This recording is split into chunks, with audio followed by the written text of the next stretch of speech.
Bismillahirrahmanirrahim. Assalamualaikum warahmatullahi wabarakatuh. Waalaikumsalam warahmatullahi wabarakatuh.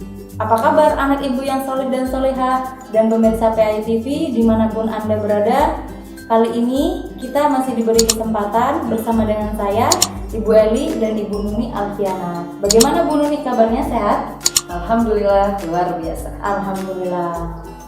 Semoga kita semua selalu diberi kesehatan dan dilindungi oleh Allah Subhanahu wa Ta'ala.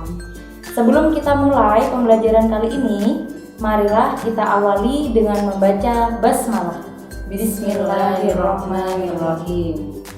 Pada kesempatan kali ini kita akan membahas materi pembelajaran ke-10, yaitu dengan tema senangnya meneladani kisah para nabi. Di video sebelumnya kita sudah membahas dua kisah para nabi, yaitu Nabi Yunus alaihissalam dan Nabi Zakaria alaihissalam. Kali ini kita akan membahas dua kisah para nabi kembali, yaitu Nabi Yahya alaihissalam dan Nabi Isa alaihissalam. Langsung saja saya persilahkan kepada Ibu Nuni untuk membahas materi pada kesempatan kali ini. Silakan Ibu. Baik, terima kasih Bu Eli atas waktunya.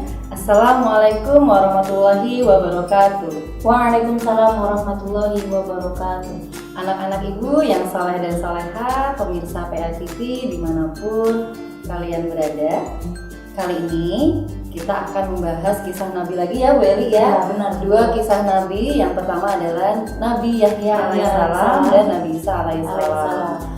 Nah, tentu di video pembelajaran sebelumnya Ibu sudah pernah menyebutkan nama Nabi Yahya. Nabi Yahya alaihissalam ini adalah putra dari Nabi Zakaria alaihissalam. Nabi Yahya alaihissalam adalah seorang yang sangat bertakwa, Bu Eli. Sangat bertakwa kepada Allah Subhanahu wa Ta'ala. Taat pada Allah, atau beribadah kepada Allah. Jadi sudah dari kecil itu dia emang sudah, kalau kita bilang sudah alim, sudah benar-benar anak yang soleh, anak yang soleh. Kemudian beliau ini juga sangat berbakti kepada kedua orang tuanya. Nah, ada kisah Bu Eli. Jadi apa itu kisahnya Bu Nuni? Baik, selain beliau bertakwa, kemudian berbakti kepada kedua orang tua, beliau ini juga memiliki sifat penyayang. Jadi ketika kecil, dia melihat teman-teman sepermainannya itu melukai burung, jadi kayak mengganggu burung begitu ya. Nah, ketika dia melihat itu, ketika teman-temannya sudah pergi, diselamatkanlah burung itu. Burung itu memang terluka, boleh diselamatkan, diobati. Nah, ada lagi kisah ketika itu teman-temannya melempari batu seekor unta.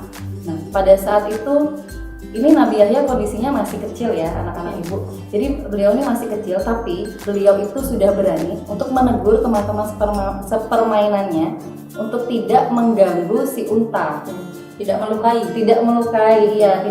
si unta.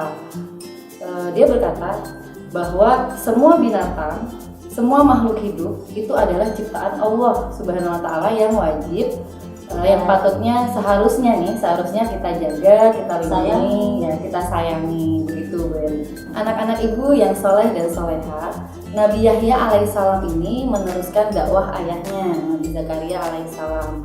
Beliau ini menganjurkan untuk orang bertaubat ketika melakukan kesalahan, bertaubat kepada Allah Subhanahu wa Ta'ala. Ketika seseorang ingin bertobat, beliau menganjurkan untuk mandi di Sungai Jordan atau Sungai Asy-Syariah. Ya, seperti kalau kita itu gini Beli, mandi besar ya, mandi besar.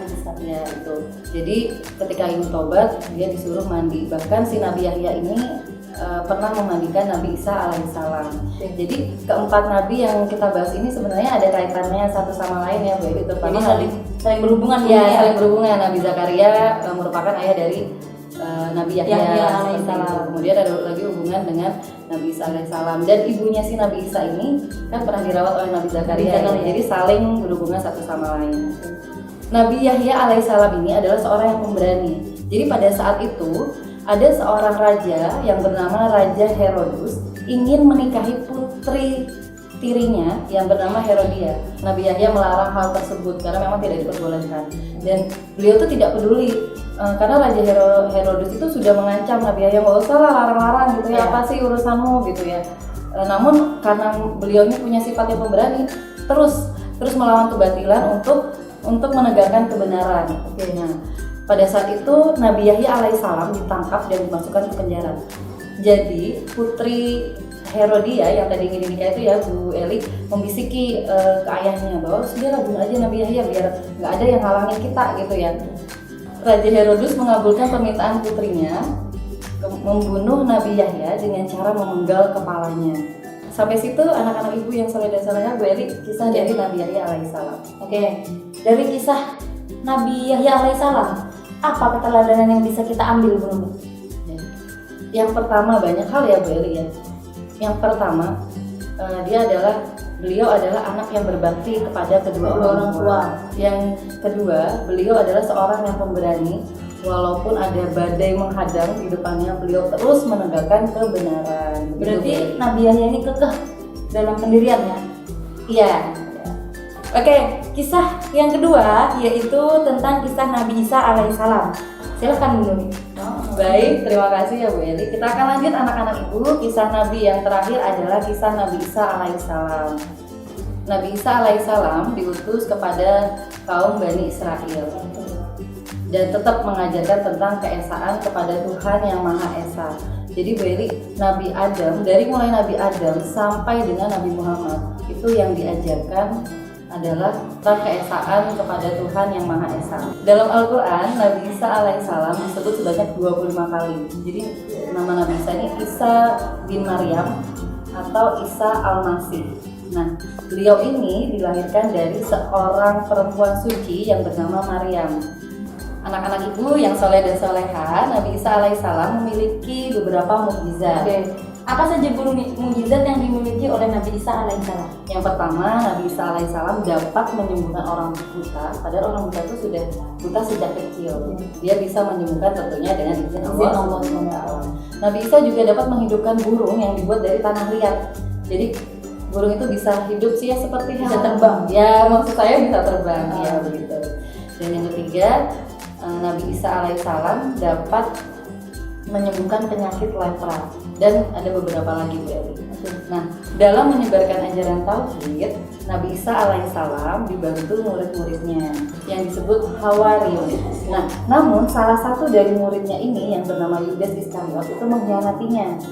Jadi Yudas ini memberitahu para tentara Romawi, para penguasa Romawi, tempat persembunyian Nabi Isa, karena banyak ya yang nggak suka sama Nabi Isa ini karena mengajarkan ajaran tauhid. Dikasih tahu lah tempat persembunyiannya. Nah, pada saat itulah Allah Subhanahu Wa Taala memberitahu Nabi Isa melalui malaikatnya bahwa ada salah satu muridnya yang memberitahu tempat persembunyiannya. Maka Nabi Isa alaihissalam pergilah dari tempat persembunyian itu. Kemudian Yudas Iskariot itu mukanya diserupakan dengan Nabi Isa. Maka yang ditangkap adalah Yudas Iskariot. ya, benar Bu Eli. Tapi dikira tentara Romawi itu ya Nabi Isa, padahal itu adalah Yudas Iskariot yang diserupakan wajahnya dengan Nabi Isa. Nah, kemanakah Nabi Isa? Anak-anak ibu yang soleh dan soleha, Nabi Isa alaihissalam diangkat oleh Allah Subhanahu Wa Taala ke langit ketujuh, dan nanti Nabi Isa alaihissalam akan turun ke bumi sebagai salah satu tanda-tanda dari akhir zaman. Gitu. Oke. Tadi sudah dijelaskan kisah dari Nabi Isa alaihissalam. Selanjutnya apa sih keteladanan yang bisa diambil dari kisah Nabi Isa alaihissalam ini? Dari kisah Nabi Isa alaihissalam tadi kita dapat mengambil hikmah bahwa teruslah menegakkan kebenaran walau itu harus taruhan nyawa seperti itu. Berarti dari kisah Nabi Isa ini kita bisa mengambil hikmah dan bisa kita terapkan dalam kehidupan sehari-hari. Ketika kita berbuat salah, maka kita harus berkata jujur walaupun itu pahit. Ya, walaupun itu salah, tapi kita harus berkata jujur. Ya, walaupun nanti banyak yang musuhin, banyak yang nggak suka, benar gitu ya anak-anak ibu yang soleh dan soleh. Namun ketika itu benar ya kita harus ungkapkan itu kebenaran. Ya benar. Dan itu Allah lebih senang terhadap anak yang melakukan seperti itu. Gak apa-apa banyak musuh, tetapi kita jujur. Benar belum nih? Iya benar. Banyak musuh itu kan makhluk Allah, ya, tapi benar. Allah selalu bersama kita. Ya benar sekali. Oke. Alhamdulillah tidak terasa kita udah berada di penghujung waktu. Terima kasih kepada Bu Nuni atas waktu dan kesempatannya. Sama-sama Bu Eli. Semoga kita bisa bertemu kembali ya anak-anak ibu yang soleh dan soleha. Oke, sebelum kita tutup, marilah kita membaca hamdalah. Alhamdulillahirabbil alamin. Oke, tetap semangat belajar dari rumah, jaga kesehatan dan patuhi protokol kesehatan. Jazakallahu khairan katsiran. Assalamualaikum warahmatullahi wabarakatuh.